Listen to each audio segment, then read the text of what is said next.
అందరికీ నమస్కారం. మన రోజువారీ జీవితంలో ఆనందంగా ఉండటానికి ఒక చిన్న, చాలా అందమైన రహస్యం గురించి ఈరోజు మనం తెలుసుకుందాం. ఇది చాలా సులభమైన పాఠం. మరింకెందుకు ఆలస్యం, రండి మొదలుపెట్టేద్దాం. మీరు ఎప్పుడైనా గమనించారా? మనం ఎంతో ఇష్టపడి ఒక కొత్త ఫోన్ కొంటాం, లేదంటే మనకు ఇష్టమైన భోజనం చేస్తాం. కానీ ఆ సంతోషం ఎందుకో కొద్దిసేపటికే మాయమైపోతుంది కదూ. మనందరికీ అప్పుడప్పుడు ఇలాగే అనిపిస్తూ ఉంటుంది. అయితే ఆ ప్రశ్నకు సమాధానమే ఈ కాంట్రాస్ట్ ప్రిన్సిపల్. అంటే చూడండి, ఆనందం అనేది మన దగ్గర ఎన్ని వస్తువులున్నాయి అన్నదానిపై అసలు ఆధారపడి ఉండదు. మరి దేనిమీద ఆధారపడి ఉంటుంది? అసలైన ఆనందం మనమొకటి ఊహించుకుంటాం కదా, దానికి మనకు నిజంగా దొరికిన దానికి మధ్య ఉన్న తేడా నుండే వస్తుందన్నమాట. చూడండి, సాధారణంగా మనం ఎలా ఆలోచిస్తాం? ఎక్కువ సౌకర్యాలు ఉంటేనే ఎక్కువ సంతోషమని, విలాసవంతమైన జీవితమే గొప్పది అని అనుకుంటాం. కాని అసలు రహస్యం వేరే ఉంది. ఈ కొత్త ఆలోచనా విధానం ప్రకారం ఆ తేడా అదే మనకు నిజమైన ఆనందాన్నిస్తుంది. ఆలోచించండి, అప్పుడప్పుడు దొరికే ఒక చిన్న ట్రీట్ ఎంత ప్రత్యేకంగా అనిపిస్తుందో. అలాగే సింపుల్గా ఉండే జీవితమే మన సంతోషాన్ని ఇంకా ఇంకా పెంచుతుంది. సరే, ఈ విషయాన్ని ఇంకా సులభంగా అర్థం చేసుకోవడానికి కొన్ని చిన్న చిన్న కథలు చూద్దామా? రండి, ఈ కథలు మనకు ఈ సూత్రాన్ని చాలా చక్కగా వివరిస్తాయి. ఇప్పుడు ఇద్దరు స్టూడెంట్స్ కథ చూద్దాం. రాహుల్, ఆశా. రాహులేమో బాగా కష్టపడి చదువుతాడు, రిజల్ట్స్ కోసం ఎంతో ఆసక్తిగా ఎదురుచూస్తాడు. మంచి మార్కులు రాగానే చిన్నగా సెలబ్రేట్ చేసుకుంటాడు. ఆ చిన్న ట్రీట్ అతనికి ఎంతో స్పెషల్గా అనిపిస్తుంది. మరోవైపు ఆశ ఉంది. తనకి ఎప్పుడూ గిఫ్ట్స్ వస్తూనే ఉంటాయి. అందువల్ల మంచి రిజల్ట్స్ వచ్చినా సరే అది తనకు మామూలుగానే అనిపిస్తుంది. ఆ సంతోషం ఎక్కువసేపు నిలవదన్నమాట. చూసారా, ఇక్కడ మనం నేర్చుకోవలసిన పాఠం ఇదే. రాహుల్ ఆ తేడాను, ఆ కాంట్రాస్ట్ను ఆస్వాదిస్తున్నాడు. కాని ఆశ తన ఎక్కువ అంచనాల వల్ల సంతోషాన్ని కోల్పోతోంది. రాహుల్కు అప్పుడప్పుడు దొరికే ఆ చిన్న ఆనందమే చాలా గొప్పగా అనిపించింది. ఇప్పుడు ఇంకో కథ చూద్దాం. అరవింద్, మనోజ్ ఇద్దరూ ఉద్యోగులే. అరవింద్ ఏం చేస్తాడంటే డబ్బు దాచుకుని ఎప్పుడో ఒకసారి బయట భోజనానికి వెళ్లాలని ప్లాన్ చేసుకుంటాడు. అలా వెళ్ళినప్పుడు ఒక సింపుల్ డిన్నర్ కూడా అతనికి ఎంతో ఆనందాన్ని ఇస్తుంది. కాని మనోజ్ దాదాపు రోజూ బయట తింటాడు. ఇంకేముంది, అతనికి ఏదీ స్పెషల్గా అనిపించదు. ఆ సరదా మెల్లిమెల్లిగా మాయమైపోతుంది.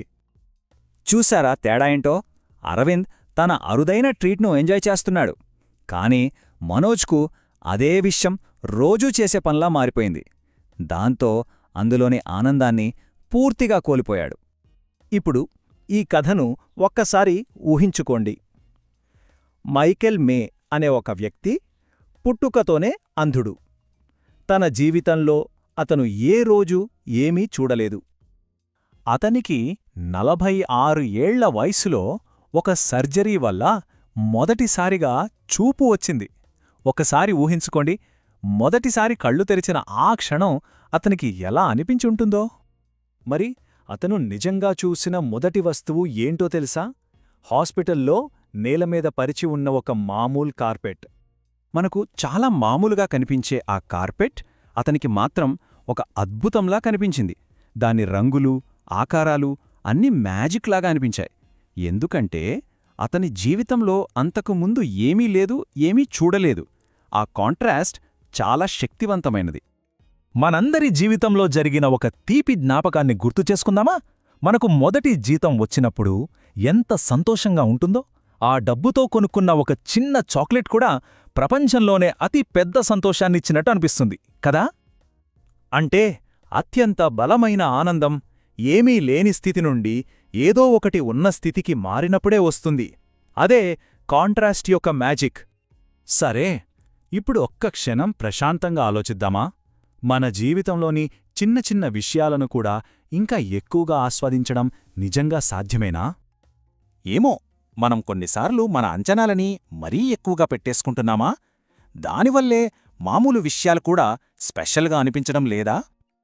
ఈ రోజులో మీకు అలాంటి ఒక చిన్న ఆనందాన్నిచ్చిన ఆ ఒక్క సింపుల్ విషయమేంటి? అది వేడివేడి ఛాయ్ తాగడం కావచ్చు, లేదా ఒక మంచి పాట వినడం కావచ్చు. సరే, ఇప్పుడొక చిన్న సరదా ప్రయోగం చేద్దామా? మనం రోజూ చేసే ఒక చిన్న విలాసాన్ని ఎంచుకుందాం. ఉదాహరణకు రోజూ బయట తాగే ఛాయ్, లేదా ప్రతి రాత్రి చూసే టీవీ షో. ఈ ఒక్క వారం దాని రోజూ కాకుండా అప్పుడప్పుడు మాత్రమే చేద్దాం. అప్పుడు చూడండి, ఆ చిన్న విషయం ఎంత స్పెషల్గా, ఎంత ఆనందంగా అనిపిస్తుందో. ఈ ఒక్క విషయాన్ని ఎప్పుడూ గుర్తుంచుకోండి. తేడా ఆనందాన్ని సృష్టిస్తోంది, సౌకర్యం కాదు. ఈ మాటని మనసులో రోజూ గుర్తు చేసుకుందాం. నేను సింపుల్ జీవితాన్ని ఆస్వాదిస్తాను, నా చిన్న చిన్న ఆనందాలకి విలువ ఇస్తాను. గుర్తుంచుకోండి, ప్రతిరోజూ చిన్న చిన్న విషయాలు నేర్చుకుంటూ ఉంటేనే ఒకరోజు మనం గొప్ప విజయాన్ని సాధించగలం. ధన్యవాదాలు.